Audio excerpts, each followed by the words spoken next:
So welcome back, everybody. It's been a long time, and I know that you guys have been starving for my content. So here it is. I'm back.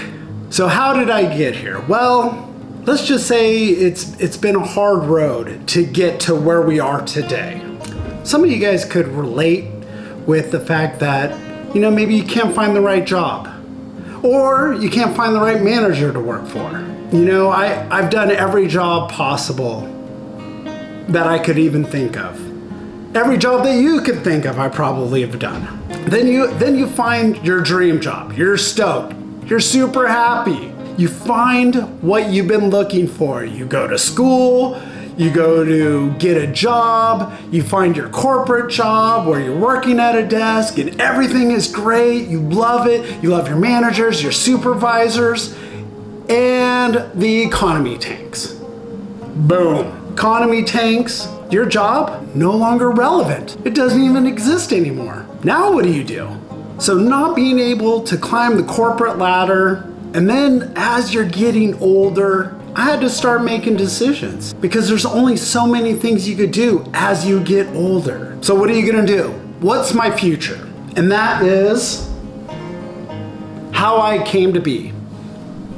Right here. How? So I have spent the last couple years asking myself, what am I going to do for my future? So for years, what I like to call my Zen master surfer friend from San Diego, California, Evan, who used to tell me that I should have my own TV show. Now, at the time, I didn't know how I was going to have my own TV show. And he told me, he's like, you know what, Ed? People would watch you. I laughed. I've always laughed at him, telling me that I could do these things that I did not think I could do. To Evan, this is what I'm gonna do. So I'm gonna be a YouTube content creator. I'm gonna try to entertain you guys just like I entertain my friends. So a long time ago, I had a relationship that went bad. And then my father passed away, and then that went bad. And I never spent the time to focus on these things. And I don't know if I've told a lot of people this story, but I'm obviously telling all you guys now. This story devastated me at the time. And I didn't know what to do with my life, and I was lost. And one of the things that I told myself when I moved back down to San Diego was, I need to start doing things for myself, and I need to figure out who I am, do something new, and always keep myself accountable. And one of the things I've done is this. I've always had a whiteboard, and I've always planned out what I wanted to do. Now, is it 100%? No. Does it happen 100% of the time? No, it doesn't. But I'm always trying to improve myself and better myself. And sometimes it's simple, like this right here. So what I do is every year, I do something physical, mental, and fiscal. So where I want to be physically, mentally, and fiscally. And I use those as my guidelines. So here's an example. Physically, I need to lose 40 pounds. Mentally, I like to read books, maybe one book a month. That's being pretty relaxed. I could probably pull that off. If I said I just want to read 6 books a year, so one every 2 months, that's possible, right?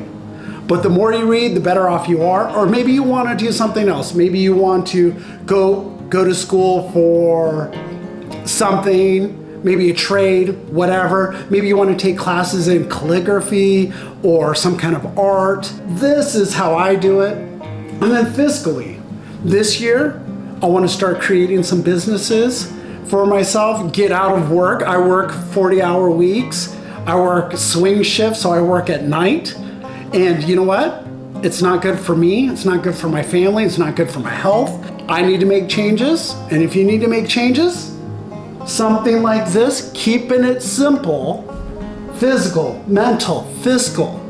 If you're already good in the fiscal part, maybe you make 6 figures and you have stocks and bonds and all that good stuff, well, maybe you just need to work on these 2. The other thing I like to do is create a bucket list of the things that I want to do. So sometimes I go, okay, well, I'd like to do something new every year. And the first time I started doing that, I said, Evan, I like to do something new once a year at least. Something new that I've never done before. And on my birthday, he took me out surfing. Now, my birthday's in February, so it was really, really cold. We were out in San Diego. We had wetsuits. We went out. I was freezing to death. But if there's something new that you've never done before and you wanted to try it, put that on your bucket list. Maybe put it on this list. Now, you don't need to have a whiteboard like me. If you have a big white piece of paper that you can put on maybe your refrigerator, let's do it. Let's get it done. So the reason why I talk about the 2022 is because the year was so bad. The last 2 years have been horrible. You know it, I know it. It sucked. Is it gonna get any better? Geez, I don't know. But if you do this, maybe this would be a good start. Maybe we brush away all that other crap and get it done. If there's anything you guys want, leave a comment down below of the things that you guys want to do or something new that you wanted to do every year. Write them down in the comments down below. If you guys ever felt like this, where you needed a change, write it in the comment down below. Share your journey with me, and maybe we could do this together. Thank you guys all for watching. I'm Ed Snare, and you guys make your next day or your next year a great one.